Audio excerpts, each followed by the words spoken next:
Hello, and welcome to the Temporal Sciences Foundation series.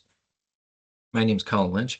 I'm an independent researcher, and I desire to create a new branch of science called Temporal Sciences, very broad, far-reaching, uh, and would support other areas beyond, say, just theoretical physics or cosmology, and I'm hoping it can apply to many different areas.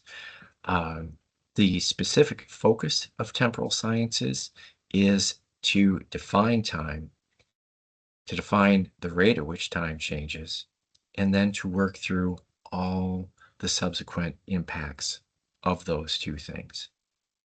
So that's the focal point for temporal sciences. It's literally the study of time, the definition of time, and studying all the impacts of time. Uh, I'm optimistic that this could possibly be the new branch of science that I've heard whispers about that is needed for us to break through uh, current roadblocks that we have in science. And from what I'm seeing coming out of my work, I am optimistic that this has that potential to do that. With that being said, these ideas are completely speculative. They are unreviewed, not reviewed, and not peer-reviewed at all. These are completely speculative ideas. They have been and are unseen by any other human being. So you're the first. Therefore, please do not consider any of this fact. This is more a brainstorming journey and hoping to start conversation and ideation to help us get to that next level in science. Again, this is the first video in the Temporal Science series, and it's the foundation videos. The foundation videos will act to represent the key foundational components to temporal sciences, defining time, defining the rate at which time changes, and how that fits in with the universe, how time fits in with defining the universe, and subsequent impacts, namely to gravity. So I'm very excited to share these ideas that I've had, these speculative, not peer-reviewed ideas. I want to share them. I want to share the ideation behind them and share them broadly so that others can start to formulate their own opinions or even implement these and test them and see if we see any positive impacts for the outcomes of utilizing these ideas. Really excited for this. This first video, Foundations 1, the actual defining of time, is born in parallel from my document, Time and Distance, A New Approach. That's posted on Zenodo, freely available, no cost, and it's in PDF format, I believe a very general document format, very portable. Again, no cost. The links to the documents are below in the YouTube video description. Uh, and so the the foundation series videos will be roughly 1-to-1 relative to the documents. Again, not published papers, documents, speculative ideas, a collection of speculative ideas. These foundation videos will be roughly 1-to-1. So, for example, this foundation 1 is 1-to-1 for time and distance, a new approach. And the next video will be the universe framework, and that would be a 1-to-1 parallel to the universe framework document that's listed below. Also, again, all these documents are posted on Zenodo, freely available, and in PDF format. With that said, let's get started.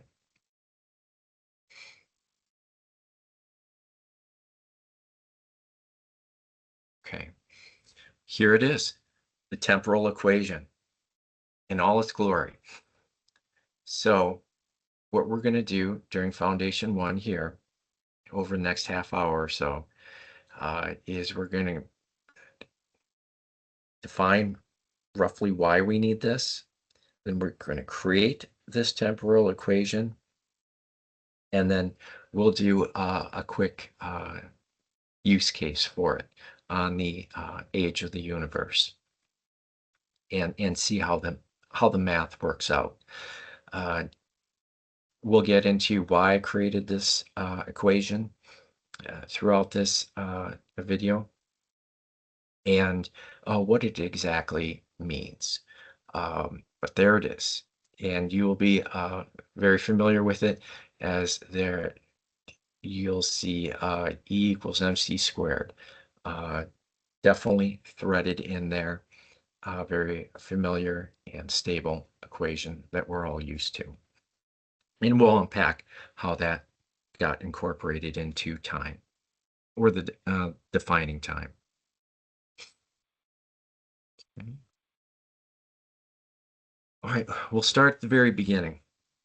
My issues with time have been that I really haven't thought that we've clearly distinguished time and how it operates. We're very good at clock to clock currently, but there's just something missing. I thought there was something missing. And so I really wanted to unpack time. And I felt that if we didn't find it, we really couldn't move forward in that direction. And my thoughts are such that clocks don't measure time itself. Clocks measure the rate at which time changes. So we can move forward using that as a postulate. I have my postulate: clocks measure the rate at which time changes. Clocks do not measure time itself. So with that said, now we can put it in a mathematical terms, where time is actually the derivative, or clock time. Clock time, which is also AKA measured time. Clock time can be represented as a derivative of actual time. And so that's what we see here. We have stated that clock time is, in mathematical terms, a derivative of clock time, or of actual time. My apologies, I'm adjusting. Here we go. All right, so clocks, or the time we measure, do not measure time. They measure the rate at which time changes. Therefore, they are a derivative of time. Unknown order, unknown constant. We're just going to earmark it as a derivative of time. And we're going to leave it at that for right now. Now, with that being said, that clock time is a derivative of time, now we can call time the integral of clock time. Therefore, actual time is the integral of the rate at which time changes. So now we have generalized mathematical formulas representing clock time, or the time we measure, and actual time. So here we have it down below: T prime, clock time, measured time. It measures the rate at which time changes. Actual time is T, the integral of T prime. And that's where we're going to leave it for right now. We're not going to talk about which order, the equation itself, that kind of a thing. but we're clearly stating that clock time is derivative, time is the integral of that derivative, and we're going to leave it as that, as a reference point moving forward. Okay, this is where the work starts.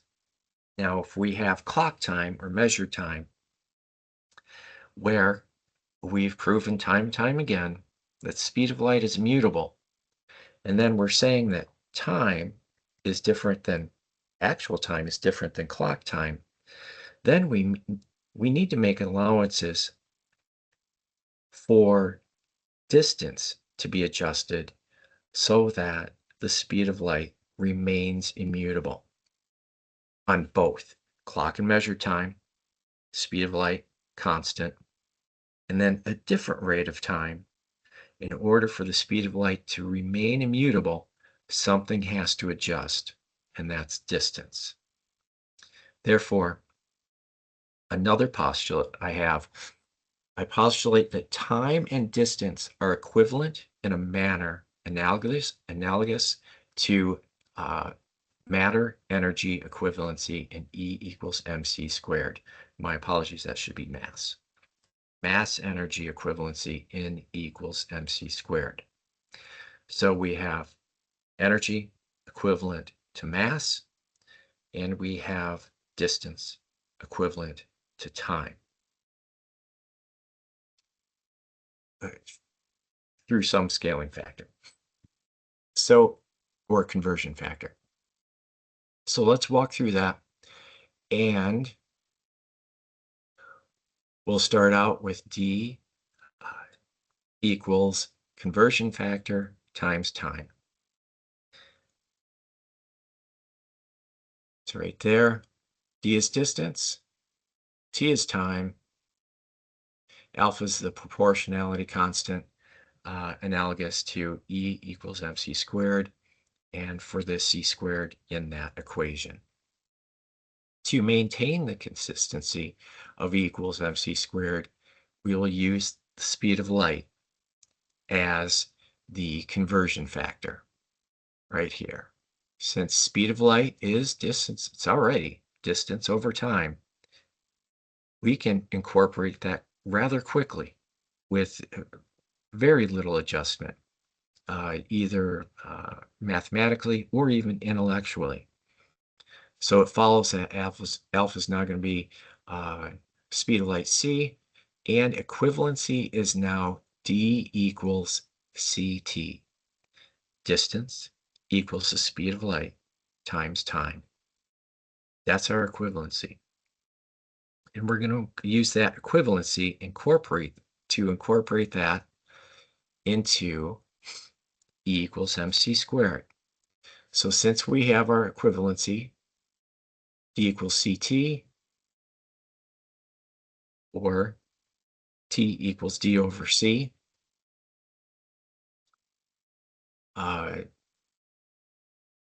we can incorporate that into E equals mc squared. Equivalency of D equals ct operates orthogonally to E equals mc squared, introducing no introduction. So by what we're doing right now does not negatively impact E equals mc squared. That equation remains intact. So we've got E equals mc squared now equals md squared over t squared. And then we solve for t. And there it is, the temporal equation that we led with. So that's very exciting. Again, there wasn't too much stretch of the imagination or stretching mathematics here. It's more of an equivalency substitution. So we'll continue on.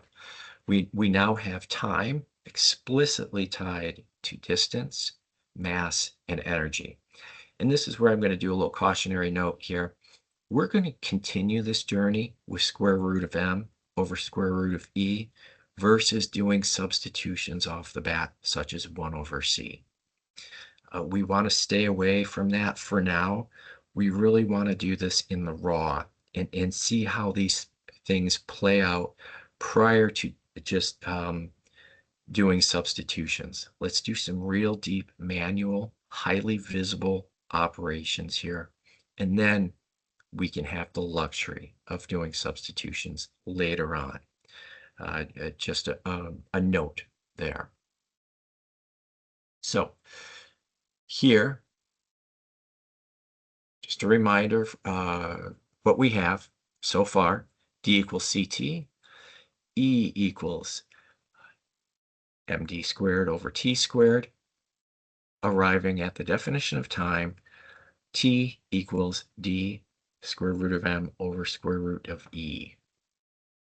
So the next step is to develop the equation that represents measured time or clock time. So since we established that T prime is clock time and measured time, and T prime measures the rate at which time changes, and then we established that time is the integral of the derivative of clock or measured time, then it's natural for us to differentiate the temporal equation so that we can arrive with an equation that represents measured or clock time. So we run a total derivative for t with respect to distance, mass, and energy. So we've got those fundamental pieces down here. We'll walk through them. To start out with, we'll do a partial derivative with respect to distance. We've got square root of m over e. Again, we're going to avoid substitutions right now. We want to stay highly visible in the raw, what these things actually are relative to our universe. We'll do substitutions later. Contribution to the total derivative is right here for distance, again with mass. The partial derivative, the contribution for mass is right here, d over 2 square root m square root e. And then last but not least, we do it for energy. Okay. And here's one thing of interest. You'll notice that here, positive for distance, positive for mass, negative for energy. And that makes sense because it's a denominator in the time equation, the temporal equation. So therefore, here's what we arrive at. dt equals change relative to distance, mass, and energy. There's our total differential for the rate of change of time.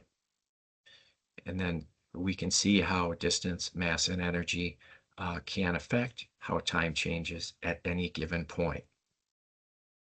So now we've established the temporal equation. T equals d square root m over square root e. That's the integral for clock time or measured time. And then we differentiated it and we came up with this equation right here, which is the total differential that represents clock or measured time. Okay. Now, we define time mathematically in an equation. And not only did we do that, we defined clock or measured time mathematically in an equation. We just did that in 3 or 4 pages, 3 or 4 slides.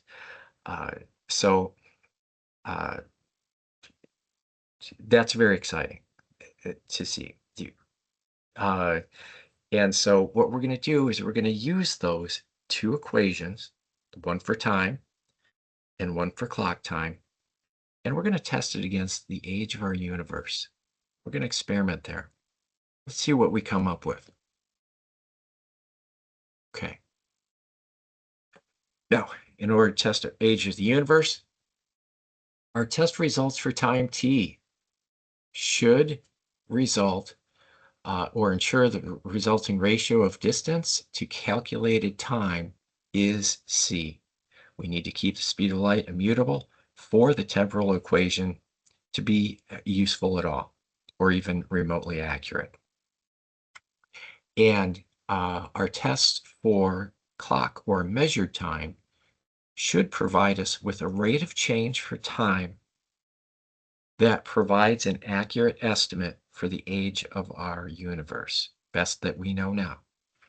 Okay, so here are the variables we're going to use.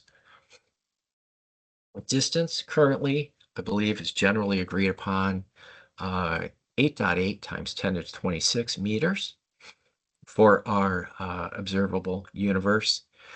We've got mass coming in at 1.5 times 10 to the 53rd kilograms, and energy coming out at 1.35 times 10 to the 70 joules.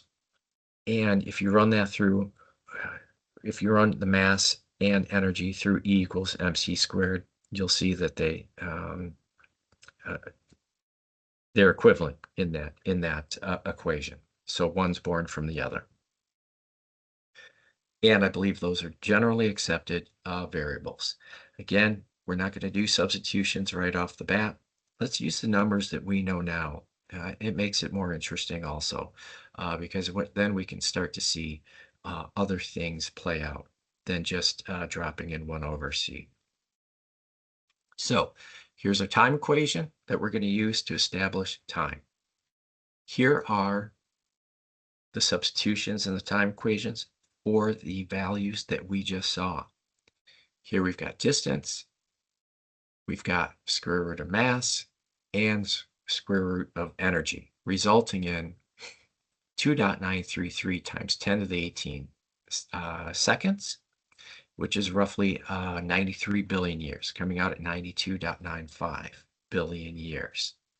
Now here's where things get exciting. Since we established a time equation, and not only did we establish a time equation, but it's an integral of clock or measured time, now we start to get the benefits of having an integral, and then we can literally say and state that 92.95 billion years is the cumulative sum total of clock time or measured time for our universe since its event of origin. And I just want to make a side note here. You'll notice years here, billion years. I would like us to stick to time only right now. Let's just focus on time versus saying light years. Let's just focus on time right now. So we've got approximately 93 billion cumulative clock years for the universe since its event of origin. So that's an exciting outcome. And then let's move on. Now we need to check. We said 92.95 billion years. We need to check that that's still accurate for keeping the speed of light immutable. Given our equivalency for distance and time, d equals ct, we rearranged for d over t should equal c. So it must be diameter over our computed time, keeps the speed of light immutable. And we've got meters over seconds. We've got the distance of the universe over our calculated amount, 2.933 seconds. And we come up with 3.000 times 10 to the 8 meters over seconds. Now, we're about a little 0.01% higher than the speed of light. So taking our variables into consideration, the estimated diameter of the universe, the estimated mass of the universe, and estimated energy of the universe, we can quickly make adjustments to keep the speed of light here intact. Side note, this is just really amazing that the talented people who created those estimations uh, are just the the accuracy. It's just very exciting for me. They're so talented, and this is just amazing that our estimates play out so well currently for something as vague as universal energy or universal mass, which would be a mind-numbing chore to estimate or start that journey at all. Okay, so now we've got roughly 93 billion cumulative clock years for the universe.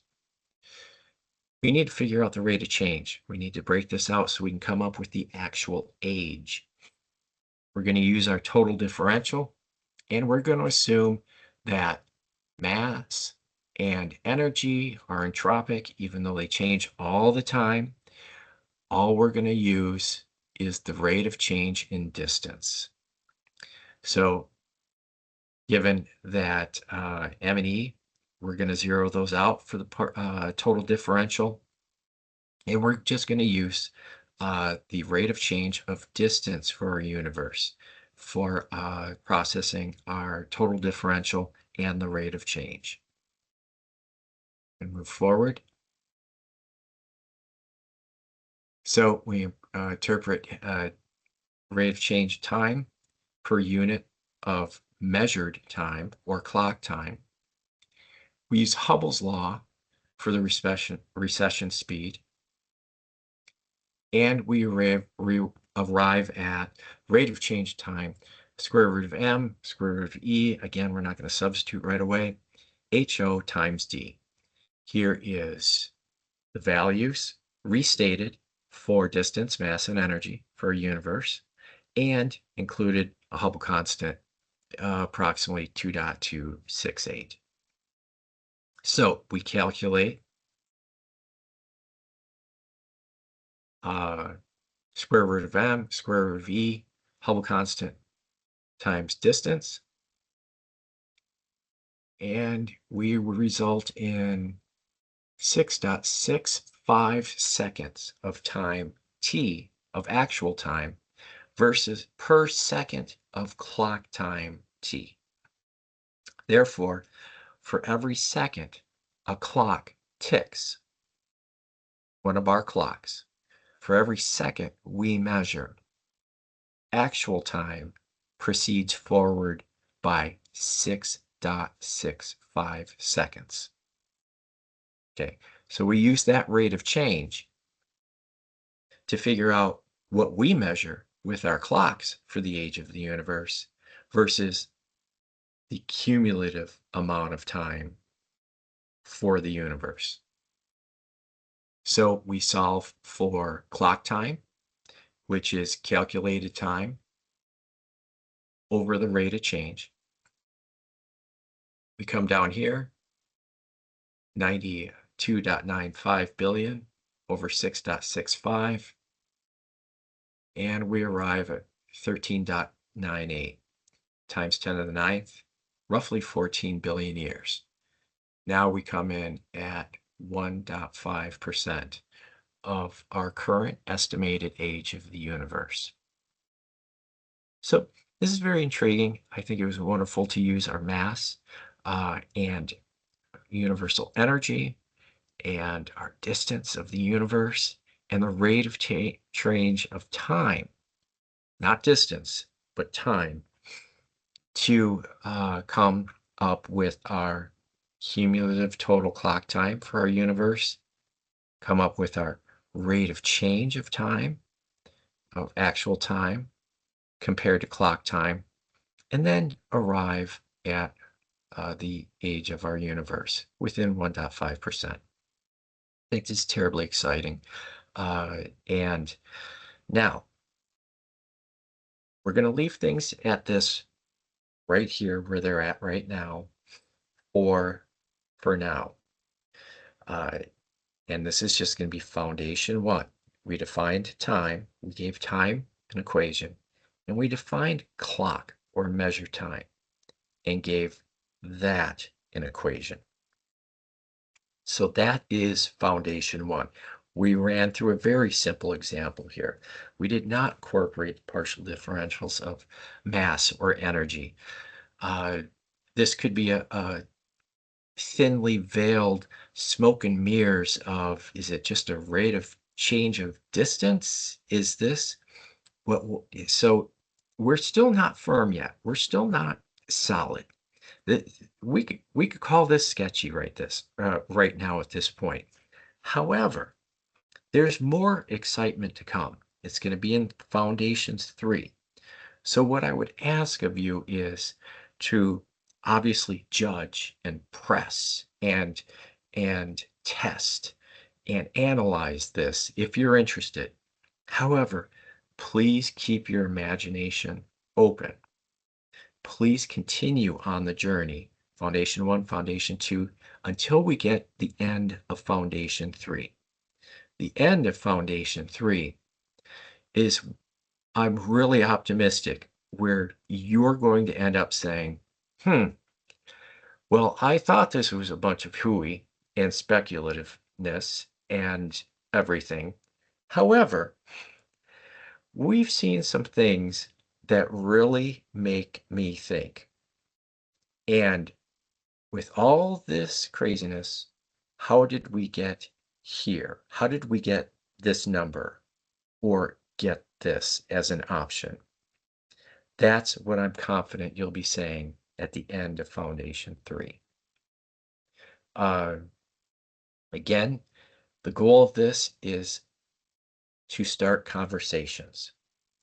And that's that conversation I just mentioned that I want to see, that I hope that you have in your head at the end of Foundation 3, or you can move forward by reading the documents listed in the links below. And then we can start to really have some ideation as to where time sits, how it's defined, and how impactful the rate of change of time is. And I am confident that the rate of change of time is everything. It's the ball game. It is the most impactful thing that we have out there. So that's where I get my excitement and want to share this out broadly. So stick around, please. Obviously, uh, play or experiment with these numbers or these equations, uh, but hang in there until the end of Foundations 3. And then I think that's when you can start to see this constellation come together, and that where we end up at the end of Foundations 3, I think that should be the conversation starter if this already isn't. We're starting conversations. Again, speculative, speculative, speculative. None of this is peer reviewed or seen by anybody else.